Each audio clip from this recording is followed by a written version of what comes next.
আগামী ২৬শে ফাল্গুন ইংরাজির ১১ই মার্চ পালিত হবে শীতলা অষ্টমী। কিন্তু মা শীতলা দেবীর কেন পুজো করা হয়, বা মা শীতলা দেবীর জন্ম কিভাবে হয়েছিল, কীভাবেই বা তার পুজোর প্রচলন এই মর্তে শুরু হলো? নমস্কার শ্রোতা বন্ধুরা, অমৃতধারা মোটিভেশন চ্যানেলে আপনাদের সকলকে স্বাগত। আশা করি সকলে ভালো আছেন। আজ আমরা মা শীতলার পুজোর নিয়ম, তার পুজো প্রচলনের লৌকিক গল্প সম্বন্ধে বিস্তারিত আলোচনা করব এবং শেষে ব্রতকথা ও শীতল ষষ্ঠীর কাহিনীটিও শ্রবণ করব।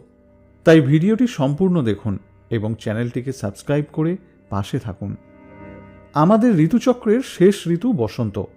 বসন্তের সমাপন এবং গ্রীষ্মের আগমন, এই দুই ঋতুর সন্ধিক্ষণে নানা রোগের উপদ্রব দেখা যায়। গ্রীষ্মের আগমনের প্রাক মুহূর্তে বসন্ত, হাম ইত্যাদি নানা ভাইরাস ঘটিত রোগের হাত থেকে মুক্তি পেতে দেবী শীতলার উপাসনা করা হয়। দোল পূর্ণিমার পরে চৈত্র মাসের কৃষ্ণপক্ষের অষ্টমী তিথিতে দেবী শীতলার উপাসনা করা হয়। মা শীতলা হলেন আদ্যাশক্তি মহামায়ারই একটি রূপ। তিনি এই রূপে আমাদের পীড়া বা কষ্ট লাভ করেন। জগৎবাসীর কষ্ট হরণ করার জন্যই আদ্যাশক্তি মা ভগবতী শীতলার রূপ ধারণ করেছিলেন। মা শীতলাকে অনেকে বসন্ত রোগের বাহক বলে মনে করেন এবং মা শীতলার নাম শুনলেই ভয় পান। কিন্তু লোকেদের এই বিশ্বাস সম্পূর্ণ মিথ্যা। মা শীতলা পুজো পাওয়ার জন্য রোগদান করেন না।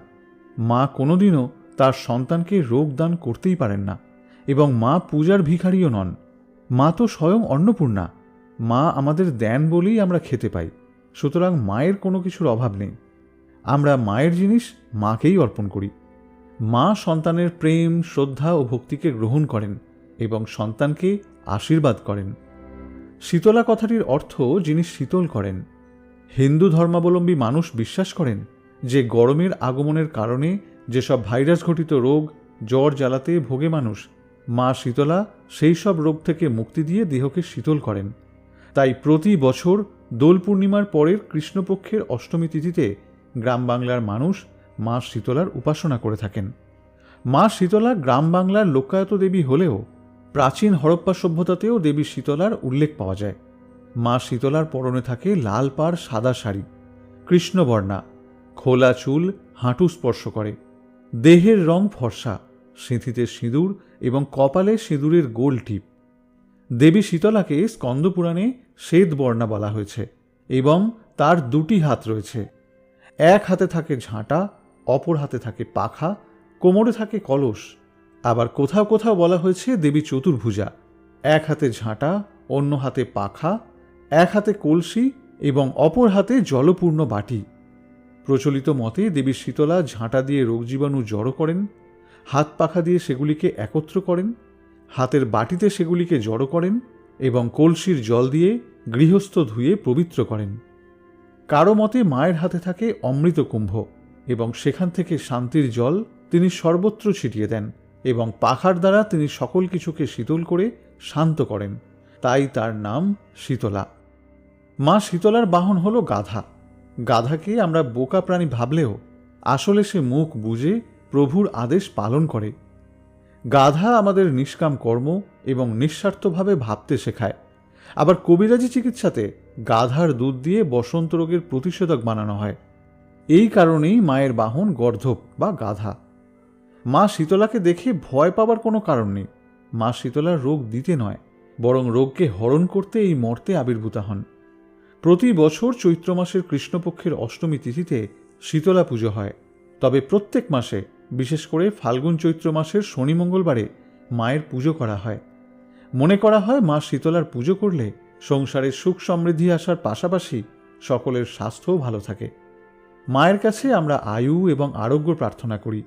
সংসারকে সকল ব্যাধি থেকে মুক্ত রাখতে মা শীতলাকে স্মরণ করা হয়। মূলত বসন্ত, ব্রণ ইত্যাদি বিভিন্ন রকমের চর্মরোগ থেকে এবং মহামারী নিবারণের জন্য শীতলা দেবীর পুজো করা হয়। দেবী শীতলা পুজোর অন্যতম উপকরণ হল ঠান্ডা জাতীয় ফল, যেমন ডাব, তরমুজ, পেঁপে ইত্যাদি, এবং দই মিষ্টি দিয়েও দেবী শীতলার পুজো করা হয়। প্রচলিত রীতি অনুযায়ী এই দিন রান্না করা খাবার খাওয়া নিষিদ্ধ। যেহেতু মা শীতলা ঠান্ডা জিনিস পছন্দ করেন, এই কারণে শীতলা পুজোর দিনে অনেকের বাড়িতে উনুন বা গ্যাস জ্বালানো হয় না। প্রথা অনুযায়ী আগের দিনে সমস্ত খাবার তৈরি করে পরের দিন সকালে উঠে বাড়ির মহিলারা দেবী শীতলার পুজো করে সেই সকল বাসি খাবার বাড়ির সকলকে দেওয়া হয়। কোথাও কোথাও দেবীকে বাসি খাবার উৎসর্গ করার নিয়মও রয়েছে। বঙ্গদেশে মা শীতলার ভক্তরা শীতল অষ্টমীর দিন পান্তা ভাত খেয়ে থাকেন। পান্তা ভাত খাওয়ার বিষয়টি ধর্মীয় সংস্কার হলেও বিজ্ঞানসম্মত এবং স্বাস্থ্যসম্মতও বটে। পরীক্ষা করে দেখা গেছে গরম ভাতে যে পরিমাণ আয়রন, ক্যালসিয়াম ইত্যাদি খনিজ পদার্থ থাকে, পান্তা ভাত তার থেকে অনেক বেশি পরিমাণ পদার্থ সংগ্রহ করে। এছাড়াও পান্তা ভাতে ভিটামিন সি এর উপস্থিতি লক্ষ্য করা যায়। তাপমাত্রার তারতম্যের কারণে নানা রকম জীবাণুঘটিত রোগ হয়। এই সময়ের দেহের রোগ প্রতিরোধক ক্ষমতা অত্যন্ত মজবুত হওয়া প্রয়োজন। পান্তা ভাতে থাকা খনিজ পদার্থ এবং ভিটামিন দেহের রোগ প্রতিরোধক ক্ষমতাকে বৃদ্ধি করে। হিন্দু শাস্ত্র মতে শীতলা অষ্টমীর দিনে টাটকা খাবার খাওয়া এবং গরম জলে স্নান করা এগুলো নিষিদ্ধ। শরীরকে ঠান্ডা করে এই রকম খাবার এবং প্রসাদ দেবীকে উৎসর্গ করা হয়।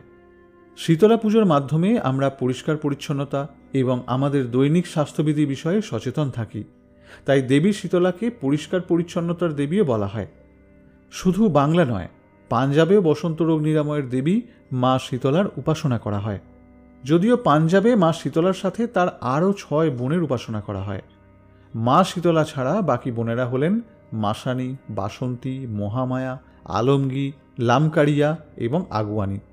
গ্রাম বাংলার একজন সাদাসিধে গৃহিণীর রূপে মা শীতলার মূর্তি পূজিত হয়। মা শীতলার হাতে কখনো কখনো ঝাঁটার জায়গায় নিম পাতাও দেখা যায়। এর কারণ হল নিম গাছ একটি রোগ প্রতিরোধকারী বৃক্ষ। দেবী যেহেতু আমাদের রোগ শোক দূর করেন, এই কারণে তিনি কখনো কখনো নিম পাতা ধারণ করেন। স্কন্দপুরাণ এবং বৈবর্ত পুরাণে দেবী শীতলার যে কথা বলা হয়েছে, সেখানে বলা হয়েছে যজ্ঞের আগুন থেকে তার উদ্ভব এবং ভগবান ব্রহ্মা কেবল তাকে নয়, তার সহচর জরাসুরকেও পুজো করার জন্য মানবজাতিকে উপদেশ দিয়েছিলেন। অন্য একটি কাহিনীতে দেখা যায় দুর্গা কাত্যায়ন মুনির ছোট মেয়ে হিসেবে জন্ম নিয়েছিল এবং তার শৈশবের বন্ধুদের কলেরা, উদরাময়, হাম, গুটি বসন্ত ইত্যাদি নানা রকম ব্যাধি থেকে রক্ষা করেছিল। এই কাত্যায়নের আরেকটি রূপ হল মা শীতলা। আরেকটি প্রচলিত কাহিনী অনুযায়ী দেবী শীতলার জন্ম হয়েছিল এক যজ্ঞকুণ্ডের শীতল হয়ে যাওয়া ছাই থেকে। প্রজাপতি ব্রহ্মা তাকে কিছু অরহর ডাল দিয়ে বলেছিলেন, যতদিন সেই ডাল তিনি ধারণ করবেন ততদিন মানুষ তার উপাসনা করবে। অন্যদিকে মহাদেবের দেহের ঘাম থেকে এক অসুরের জন্ম হয়, যার নাম ছিল জরাসুর। সেই অসুর জ্বর সৃষ্টি করত। জরাসুরকে সঙ্গে নিয়ে মা শীতলা নানা দেবতাদের কাছে ঘুরতে লাগলেন। পথমধ্যে মা শীতলার অরহর ডাল বসন্ত রোগের জীবাণুতে পরিণত হল। সেই জীবাণুর সংস্পর্শে মা শীতলা যে সকল দেবতাদের সঙ্গে সাক্ষাৎ করলেন, তারা জ্বর এবং বসন্ত রোগে আক্রান্ত হলেন। দেবতাদের অনেক অনুরোধে মা শীতলা সেই রোগ জীবাণু থেকে দেবতাদের মুক্তি দিলেন এবং জরাসুরকে সাথে নিয়ে তিনি মর্তে বিরাট নামে এক রাজার কাছে গেলেন। দেবী শীতলা শিবভক্ত বিরাট রাজার কাছে নিজের পুজো দাবি করলেন। রাজা মা শীতলার পুজো করতে রাজি হলেন বটে, কিন্তু মহাদেবের স্থানে মা শীতলাকে বসাতে তিনি রাজি হলেন না। তখন মা শীতলার ক্রোধে বিরাট রাজ্যের প্রজারা ভয়ঙ্কর মহামারীতে আক্রান্ত হলেন। অবশেষে রাজা মা শীতলাকে প্রধান আরাধ্যা দেবতা হিসেবে স্থান দিলেন। এর ফলে দেবী সন্তুষ্ট হয়ে রাজ্যবাসীকে রোগ মুক্ত করলেন। এবার শীতলাষ্টমী ব্রতের ব্রত কথাটি শ্রবণ করা যাক। একদা এক রাজার জ্যেষ্ঠ পুত্র বসন্ত রোগে আক্রান্ত হয়। সেই রাজ্যের এক চাষির পুত্র ওই একই রোগে আক্রান্ত হয়েছিল। গরিব চাষি ছিলেন মা শীতলার একনিষ্ঠ ভক্ত। সে সবসময় তার মাটির কুটির পরিষ্কার পরিচ্ছন্ন রাখত এবং তার পুত্রকে শুধুমাত্র ঠান্ডা খাবার খেতে দিত। এর ফলে সেই চাষির পুত্র দ্রুত সুস্থ হয়ে উঠল। অন্যদিকে অসুস্থ পুত্রের আরোগ্য কামনায় রাজা মা শীতলার মন্দির প্রতিষ্ঠা করে সেখানে ধুমধাম করে শীতলার উপাসনা করতে লাগলেন। রাজা তার পুত্রকে প্রতিদিন ভালো মন্দ গরম খাবার খাওয়াতেন। এত যত্ন সত্ত্বেও রাজার পুত্র সুস্থ হল না। চৈত্র মাসের কৃষ্ণপক্ষের সপ্তমীর রাত্রে মা শীতলা রাজার স্বপ্নে দর্শন দিয়ে জানালেন, চাষির ছেলে ঠান্ডা খাবার খেয়ে সুস্থ হয়েছে। রাজা ভক্তিভরে উপাসনা করার কারণে তার পুত্র এখনও জীবিত আছে। ছেলেকে সুস্থ করে তোলার জন্য মা শীতলা ঠান্ডা খাবার খাওয়ানোর আদেশ দিলেন। পরের দিন অষ্টমীতে রাজা তার রাজ্যবাসীকে শীতল খাবার গ্রহণের আদেশ করলেন। রাজার পুত্র ঠান্ডা খাবার খেয়ে শীঘ্রই সুস্থ হয়ে উঠল। এবারে শীতল ষষ্ঠীর কাহিনীটিও আমরা শ্রবণ করব। এক ব্রাহ্মণ দম্পতির 7 পুত্র ছিল, কিন্তু সেই 7 পুত্রের প্রত্যেকেই নিঃসন্তান ছিল। তখন ব্রাহ্মণের নির্দেশে 7 পুত্রবধূ মা শীতল ষষ্ঠীর ব্রত পালন করলেন। দেবীর কৃপায় 7 পুত্রের সকলেই সন্তান লাভ করলেন। একদিন শীতল ষষ্ঠীর দিন ব্রাহ্মণী ভুল করে গরম জলে স্নান করলেন এবং গরম খাবার খেলেন। তার পুত্রবধূরাও তাই করলেন। সেই রাত্রেই ব্রাহ্মণীর স্বামী এবং তার 7 পুত্র সকলেই প্রাণ হারালেন। সকালে উঠে তাদের মৃত দেখে শোকে পাগল হয়ে ব্রাহ্মণী জঙ্গলের ভিতরে ছুটতে লাগলেন। জঙ্গলে তিনি এক বৃদ্ধ রমণীকে দেখলেন। সেই রমণী ভীষণ জ্বরে কাতর হয়েছিলেন। ব্রাহ্মণী জানতে পারলেন সেই বৃদ্ধা আর কেউ নন, তিনি স্বয়ং মা শীতলা। দেবীর নির্দেশে সেই ব্রাহ্মণী এক মাটির পাত্রে দই আনলেন এবং তা বৃদ্ধার দেহে লেপন করলেন। শীঘ্রই সেই বৃদ্ধা সুস্থ হল। তখন ব্রাহ্মণী ভুল বুঝতে পেরে মা শীতলার কাছে ক্ষমা চাইলেন এবং স্বামী পুত্রের প্রাণ ভিক্ষা চাইলেন। মা শীতলা সেই দই স্বামী এবং পুত্রদের মাথায় ছোঁয়াতে বললেন। ব্রাহ্মণী দেবীকে প্রণাম করে ঘরে ফিরে এলেন এবং মা শীতলার আদেশ মতো সেই দই ব্রাহ্মণ এবং 7 পুত্রের মাথায় ছুঁয়ে দিলেন। এতেই ব্রাহ্মণ এবং তার 7 পুত্র প্রাণ ফিরে পেল।